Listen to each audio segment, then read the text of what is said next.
Let's bring in Shubham Agarwal, joining us right now to run us through some technical indicators and what he's watching out on the charts. Shubham, let's start off with the Nifty first.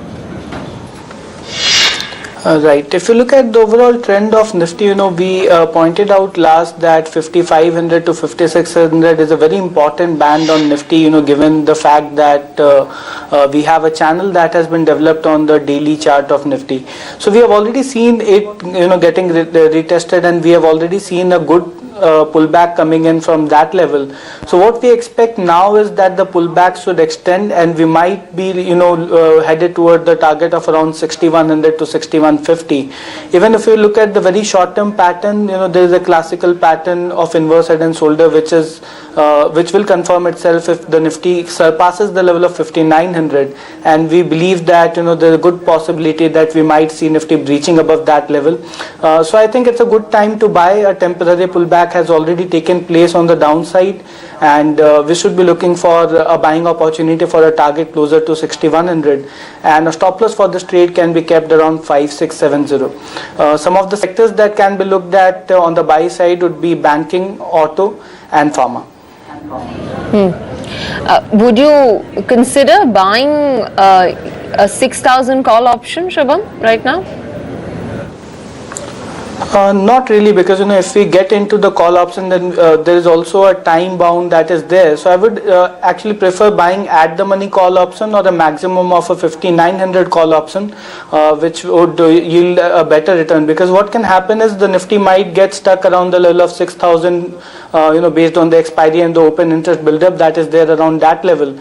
So if someone is looking for a very short term trading of 15-20 days, I would prefer buying a 5900 call rather than a 6000 call option.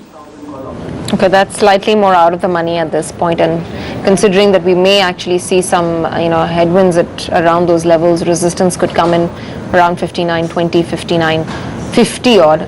That's the area where you'd like to just take a trade on. You spoke about a few sectors that you're positive on. You want to pull out some stocks from there and talk about them? Yes, absolutely. If we go one by one, looking at the banking space, then banking for me is just 6 stocks, because if you look at the banking index also, over time it has been reshuffled to almost 77% towards the private bankings now. So I think we should stick to the private banking names, because PSUs are still a falling knife, and even the mid cap banks have broken down below the long-term support, which indicates that there could be another 25 to 30% kind of a downside in mid-cap banks. So when I'm talking about banking, I would just prefer private banks. Axis Bank is something which has seen a significant pullback on the medium-term chart. So we feel that that is a stock which can see a steep rebound. We are looking to buy that stock for a target closer to 1450. So that's the first target on the script, and a stop loss for the trade can be kept at 1180. Now moving to pharma, we have seen that the sector has been doing overall very good, but yes, some stocks like Lupin and Dr. Reddy have been an outperformer. If you look at the chart of Lupin, it has broken out from a continuation pattern, which is indicating that we might see another upside of 15 to 20% from the current level. So for a target closer to 950 to 980, I would prefer buying Lupin at this level, and a stop loss for the trade can be kept around the level of 800. Some other stocks that can be looked at from the auto space would be M&M and Maruti. What about Ranbaxy? If you look at the long-term chart of Ranbaxy, it's a clear underperformer from the pharma space. So other than Ranbaxy, I think most of the pharma stocks have been doing pretty well. Even Divi's Lab is stuck around the long-term support, but it might rebound. But we are not hopeful about a rebound in Ranbaxy, and we feel that the stock might see further downside from the current level. So we have a medium-term sell target on Ranbaxy of 265. So even at the current level, if someone wants to create an hedge buying, if someone has bought in Lupin or a Dr. Reddy, and if they want to create a hedge, we would prefer going short on Ranbaxy. For a first target of 265, the script can go significantly lower than that as well. But for the sell trade, we would prefer keeping a stop loss at 360. So other than Ranbaxy, I think most of the pharma stocks are placed in a secular bull trend, and stocks other than Ranbaxy would be preferred on the buy side. What's happening to Tata Motors, Shubham? I mean, a lot of gyrations on almost a day-to-day basis, mostly on the downside. There has been pressure that's been building up, but suddenly there's been some interest today. At least stocks up about 3% odd. Right, it has been one of the strong stock today, and we have seen that the short-term pattern has already confirmed a breakout. There was a small resistance around the area of 290, and we have seen that the stock is sustaining above that level. So we feel that it's a good short-term buy. We might see a target of 320 in short term. So, another 20-25 days is the time frame that I'm talking about. We might see a target closer to 320. That is a big jump from the current level. And one might consider, keeping a stop loss at 280. But yes, the overall auto as a whole has been doing well. So, we would definitely prefer buying some of the auto stocks. The top priority would be M&M and Maruti.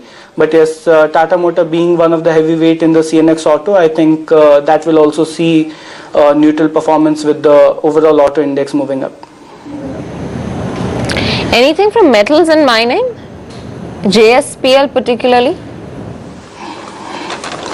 Not really, because if you look at a money management perspective, then real estate and metal are the two sectors which have never made money for clients, and still we believe that there is ample downside that we can see in the metal space. So even if you look at today's trading session where Nifty has been pulling up, we see that stocks like Tata Steel have been making new lows. So we don't prefer metal at the current point of time, and we feel any time if market sees a temporary correction, then the best sector to go short would be metals.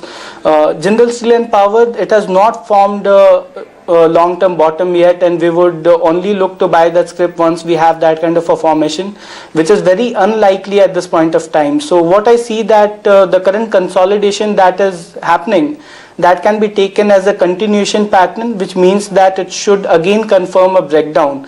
So I would not prefer buying Jindal Steel and Power, and maybe if it breaks below 190, I would be a seller on Jindal Steel and Power. Okay. Just one last comment on HCL Tech. It's at 800 right now. It's just hit 800. Do you see pressure coming in at these levels, or this could be a good opportunity even to buy? Yeah, if you look at CNX IT as a whole, it has been neutral performer with Nifty for past couple of months. But still from this IT space, I think TCS and HCL Tech are the two stocks which have been outperforming. And with the market breaking out on the upside, we expect that TCS and HCL Tech both should do well. So, looking for a trading or an investment perspective, I would prefer buying HCL Tech. As we know that the stock is just 5-6 rupees away from the earlier swing high that it has formed. So once that level is taken out, which is roughly 805, then I think this pattern would confirm on the upside, and we can be looking for a target of 920 to 930. So I would prefer buying HCL Tech at this point of time for a decent upside of 920, 930, and a stop loss for the trade can be kept at 760. Got that. Shubham, thanks very much. Appreciate the time. So quite a few stock ideas that we discussed with Shubham out there. Have to take that short break right here. We've got 20 minutes left to go for market closing.